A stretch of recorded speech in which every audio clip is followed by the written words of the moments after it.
ಸಂವಿಧಾನ ಶಿಲ್ಪಿ Baba Saheb doctor BR Ambedkar ಸಾಹೇಬರ 135ನೇ ಜಯಂತ್ಯೋತ್ಸವ ಶುಭಾಶಯಗಳೊಂದಿಗೆ ಇವತ್ತು ಮುಳಬಾಗಿಲು ತಾಲೂಕು ಆವಡಿ ಹೋಬಳಿ ದೇವರಾಯ ಸಮುದ್ರ ಕಂದಾಯ ಸರ್ವೆ ನಂಬರ್ 112ರಲ್ಲಿ ಮುಳಬಾಗಿಲು ಕ್ಷೇತ್ರದ ಜನಪ್ರಿಯ ಶಾಸಕರಾದಂತಹ ಸಮೃದ್ಧಿ ಮಂಜಣ್ಣನವರು ಮತ್ತೆ ತಾಲೂಕು ದಂಡಾಧಿಕಾರಿಗಳಾದಂತಹ ವಿ ಗೀತಾ ಮೇಡಮ್ ಅವರು ಅಂಬೇಡ್ಕರ್ ಭವನಕ್ಕೆ ನಾವು ಜಾಗವನ್ನು ಗುರುತಿಸಲೇಬೇಕು, ಅಂಬೇಡ್ಕರ್ ಭವನವನ್ನು ಕಟ್ಟಲೇಬೇಕು ಅಂತೇಳಿ ಪಣ ತೊಟ್ಟು ಇವತ್ತು ಈ ರಾಷ್ಟ್ರೀಯ ಹೆದ್ದಾರಿ 75 ಪಕ್ಕದಲ್ಲಿರುವ ಸರ್ವೆ ನಂಬರ್ 112ರಲ್ಲಿ 1 ಎಕರೆ 20 ಗುಂಟೆ ಜಮೀನನ್ನು ಇವತ್ತು ಅಂಬೇಡ್ಕರ್ ಭವನಕ್ಕೆ ಮಂಜೂರು ಮಾಡಿದ್ದಾರೆ.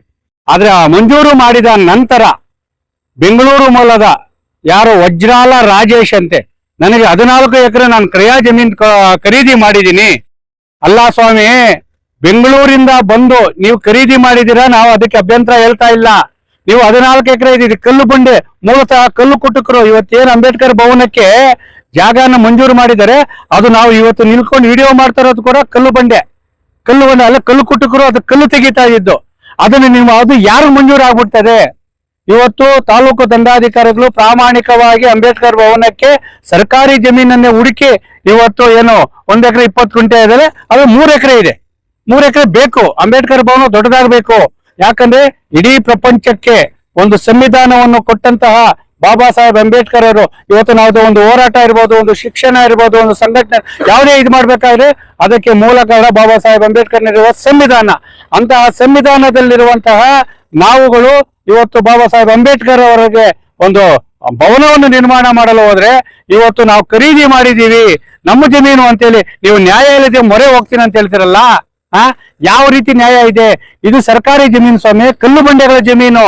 ನೀವು ನ್ಯಾಯಾಲಯಕ್ಕೆ ಹೋಗಿ, ನಾನು ಗೌರವಾನ್ವಿತ ನ್ಯಾಯಾಲಯದಲ್ಲಿ ಅವರಲ್ಲಿ ನಾವು ಕೈ ಮುಗಿದು ಬೇಡ್ಕೊಂತ ಇದ್ದೀವಿ. ಇದು ಸರ್ವೆ ನಂಬರ್ 112 ದೇವರಾಯ ಸಮುದ್ರ ಸರ್ವೆ ನಂಬರ್ 112ರಲ್ಲಿ 1 ಎಕರೆ 20 ಗುಂಟೆ ಅಂಬೇಡ್ಕರ್ ಭವನಕ್ಕೆ ಏನು ಇವತ್ತು ತಾಲೂಕಾಡಳಿತ ಮಾನ್ಯ ಜನಪ್ರಿಯ ಶಾಸಕರಾದ ಸಮೃದ್ಧಿ ಮಂಜಣ್ಣವರು ಮೀಸಲಿಟ್ಟಿದ್ದಾರೆ. ದಯವಿಟ್ಟು ಅದನ್ನು ಅಂಬೇಡ್ಕರ್ ಭವನಕ್ಕೆ ಉಳಿಸಿಕೊಡಬೇಕು.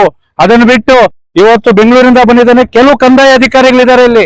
ನೀವು ಯಾಕಿದ್ದೀರಾ? ನಾವಿದ್ದೀವಿ, ತಾಲೂಕಾಡಳಿತ ನಮ್ಮ ಕೈಯಲ್ಲಿದೆ, ನಾವೇನ್ ಬೇಕಾದ್ರೂ ಮಾಡ್ತೀವಿ ಅಂತೇಳಿ ಆ ಒಂದು ಅಧಿಕಾರದ ಅಂಬವದಿಂದ ಇವತ್ತು ಬೆಂಗಳೂರು ಭೂಗಳ್ಳರು ಬಂದು ಸರ್ಕಾರಿ ಜಮೀನುಗಳನ್ನು ಇವತ್ತು ರಾಜಾರೋಷವಾಗಿ ಒತ್ತುವರಿ ಮಾಡ್ಕೊ ಕಲ್ಲು ಬಂಡೆಗಳಿರ್ಬೋದು, ರಾಜಕಾಲುವೆ ಇರ್ಬೋದು, ಕೆರೆಗಳಿರ್ಬೋದು ಲಪ್ಪಾಯಿಸ್ಕೊಂಡು ಹೋಗ್ತಾ ಇದ್ದಾರೆ. ಕೇಳಿದ್ರೆ ಯಾವ್ದೋ ಒಂದು ದಾಖಲೆ ತೋರಿಸ್ಬಿಡ್ತಾರೆ. ಅಲ್ಲ, ಯಾವ ದಾಖಲೆ ಆಗ್ಬಿಡ್ತದೆ? ಕಲ್ಲು ಬಂಡೆಗೆ ಯಾವ ದಾಖಲೆ ಆಗ್ತಾ ಇರ್ತೇವೆ? ನಾವು ತಾಲೂಕಾಡಳಿತ ಮತ್ತು ಜನಪ್ರಿಯ ಶಾಸಕರಾದ ಸಮೃದ್ಧಿ ಮಂಜಣ್ಣನವರ ಬೆಂಬಲವಾಗಿ ರೈತ ಸಂಘ ನಿರಂತರವಾಗಿರ್ತೀವಿ.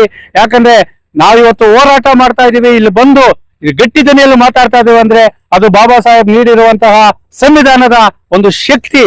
ಇವತ್ತು ಮಲೆಯಲ್ಲಿದ್ದಂತ ಮಹಿಳೆಗೆ ಮತದಾನ ಕೊಟ್ರು. ಶಿಕ್ಷಣ ಅಂದ್ರೆ ಏನು? ಇವತ್ತು ಶಿಕ್ಷಣ ಎಂದು ಆ ಒಂದು ಇದಿದೆಲ್ಲ ಅದನ್ನ ಅರ್ದು ಕುಡಿದವರು ಹುಲಿ ಅಂತ ಗರ್ಜನೆ ಮಾಡಬೇಕು. ಆ ಗರ್ಜನೆ ಶಕ್ತಿ ಕೊಟ್ಟಿರೋದು ಬಾಬಾ ಸಾಹೇಬ್ ಅಂಬೇಡ್ಕರ್ ಅವರವರು. ನೋಡ್ರಿ, ಬೆಂಗಳೂರು ಮೂಲದಂತಹ ವಜ್ರಾಲ ರಾಜೇಶ್ ಅವರೇ, ರೈತ ಸಂಘದಿಂದ ನಿಮ್ಗೆ ನಾವು ಎಚ್ಚರಿಕೆಯನ್ನು ನೀಡ್ತಾ ಇದ್ದೀವಿ. ನೀವು ಬಾಬಾ ಸಾಹೇಬ್ ಅಂಬೇಡ್ಕರ್ ಅವರ ಆ ಒಂದು ಭವನಕ್ಕೆ ಮೀಸಲಿಟ್ಟಿರುವಂತಹ 1 ಎಕರೆ 20 ಗುಂಟೆ ನೀವು ನ್ಯಾಯಾಲಯದಲ್ಲಿ ನಾವು ಬರೆದು ಹೋಗ್ತೀವಿ, ತಡೆಯಾಜ್ಞೆ ತರ್ತೀವಿ ಅಂತ ಹೇಳಿದ್ರೆ ಮೂಲತಃ ದಾಖಲೆಗಳೆಲ್ಲ ಈಚೆ ತಂದು ದಾಖಲೆಗಳ ಸಮೇತ ನೀವು ಏನ್ ಖರೀದಿ ಮಾಡಿದ್ರ ಎಲ್ಲಾ ಜಮೀನನ್ನು ಮತ್ತೆ ತಾಲೂಕಾಡಳಿತಕ್ಕೆ ಮರುವಶ ಮಾಡಿಕೊಂಡಂತ ರೈತ ನಿರಂತರವಾಗಿ ಹೋರಾಟ ಮಾಡುವ ಎಚ್ಚರಿಕೆಯನ್ನು ಇವತ್ತು ಈ ಒಂದು ಅಂಬೇಡ್ಕರ್ ಭವನದ ನಿರ್ಮಾಣಕ್ಕೆ ಅಡ್ಡಪಡಿಸುತ್ತಿರುವ ಭೂಗಳ್ಳರಿಗೆ, ಅವರಿಗೆ ಸಹಾಯ ಮಾಡುತ್ತಿರುವ ಕಂದಾಯ ಅಧಿಕಾರಿಗಳಿಗೆ ಎಚ್ಚರಿಕೆಯನ್ನು ನೀಡುವುದರಿಗೆ ತಾಲೂಕಾಡಳಿತದ ಈ ಒಂದು ರೈತ ಪರ, ಜನಸಾಮಾನ್ಯರ ಪರ, ಒಂದು ಅಭಿವೃದ್ಧಿ ಪರ ಬಾಬಾ ಸಾಹೇಬ್ ಅಂಬೇಡ್ಕರ್ ಏನು ಗೌರವ ಕೊಡಿದ ಅಂಬೇಡ್ಕರ್ ಭವನ ಅದಕ್ಕೆ ನಿರ್ಮಾಣ ಮಾಡಲು ಮುಂದಾಗಿರುವುದಕ್ಕೆ ಅವ್ರಿಗೆ ಎಷ್ಟೇ ಒತ್ತಡ ಬರಲಿ, ಅವರು ತಾಲೂಕಾಡಳಿತಕ್ಕೆ ಮತ್ತು ಜನಪ್ರಿಯ ಶಾಸಕರ ಸಮೃದ್ಧಿ ಮಂಜಣ್ಣವರಿಗೆ ರೈತ ಸಂಘದ ಸಂಪೂರ್ಣವಾದ ಬೆಂಬಲವನ್ನು ನಾವು ಸೂಚನೆ ಮಾಡ್ತಾ ಇದ್ದೇವೆ ಅಂತೇಳಿ ಈ ಮೂಲಕ ಅವರಿಗೆ ಮನವಿಯನ್ನು ಮಾಡ್ತಾ ಇದ್ದೀವಿ.